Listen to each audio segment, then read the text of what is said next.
안녕하세요. 상가목당의 최원철입니다. 오늘은 제가 집필한 책을 하나 또 소개를 하려고 합니다. 제가 사실은 이 상가라는 분야에 있으면서 한 21년 됐네요. 상가라는 부동산하고 연을 맺고 정말 강의하고 책 쓰고 답사 다니고 컨설팅하고 투자하고 21년 됐는데, 상가하고 관련된 상가 주제로 책을 지금까지 제가 8권을 출판을 했습니다. 그 중에서 이제 절판이 된 것들도 있고요. 이번에는 적게는 뭐 3억, 4억, 좀 큰 것은 뭐 10억, 12억, 건물로 가면 미니 건물만 해도 30억, 40억. 이런 상가나 미니 건물을 투자하면서도 생각보다 공부를 너무 많이 안 한다.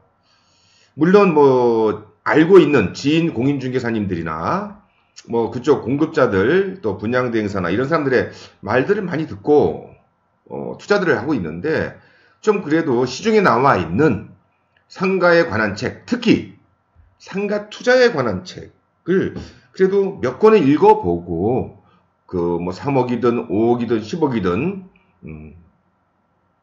그런 상가를 투자해야 되지 않나. 물론 그 책을 읽는다고 해서 모든 것이 해결되는 것은 아니겠지만 너무 쉽게 상가에 접근을 하는 것을 많이 봤습니다. 그래서 사실 이 책은 제목은 이제 최원철의 상가 투자 바이블, 투자에 관한 책입니다. 투자에 관한 책. 중개 아니고요, 창업 아니고요. 물론 뭐 상당히 많은 내용들이 그 창업하고 연관된 것도 있는데, 기본적으로 핵심은 이 책을 집필하게 된 목적은 상가 투자자들한테 실질적으로 조금 더 도움이 돼서 상가를 투자할 때 어떤 스스로 판단력을 얻게 하기 위해서 쓴 책입니다. 그래서 사실 이 책 전에는 어떤 책이 있었냐면, 제가 어떤 책을 출판했냐면 그 상가 투자 보물찾기라는 책으로 한 2012년인가 그때 이제 출판을 해서 뭐 계속 다 팔리면 또 찍고 다 팔리면 또 찍고 그러다가 신상가투자 보물찾기라는 책을 또 개정판을 내고, 그러다가 완전히 그 상가투자 보물찾기를 완전히 업그레이드해서, 왜 그만큼 저도 내공이 2012년에 책을 낼 때에 비해서, 상가투자에 관한 책을 낼 때에 비해서 이 상가투자 바이블은 2019년, 즉 작년에 출판한 책이거든요. 1년 전인 건데 이렇게 생각하시면 안 됩니다.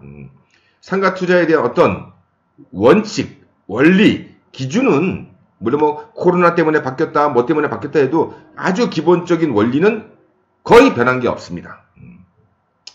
그래서 이제 그 한 7년 정도 세월이 흐르면서 제 내공도 더 업그레이드가 됐고, 그만큼 답사도 많이 다니면서 그것들을 갖다가 일반 상가 투자들이 쉽게 이해하고 접근할 수 있도록 쓴 책이다.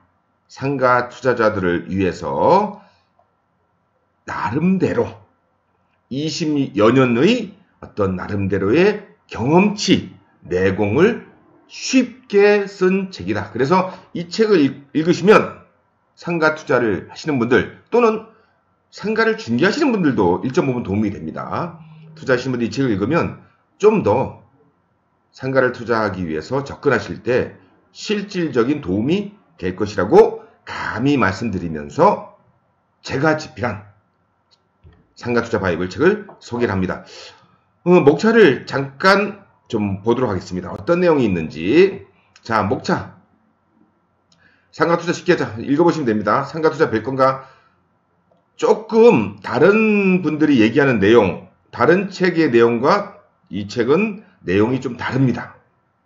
여러분들이 이 주거용 부동산 투자에 익숙하신 분들이 이 책을 보면, 주거용 부동산하고 상가는 투자적 관점이, 접근 방식이 정말 다르구나라고 알 수 있도록 썼습니다. 정말 다릅니다.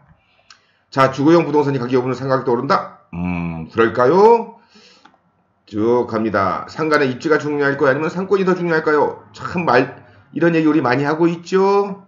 자, 상가 투자 방법, 분양을 받을 수도 있고, 우리 중개사님을 통해서 매수를 할 수도 있고 경매, 공매로 우리가 또 낙찰받을 수도 있습니다.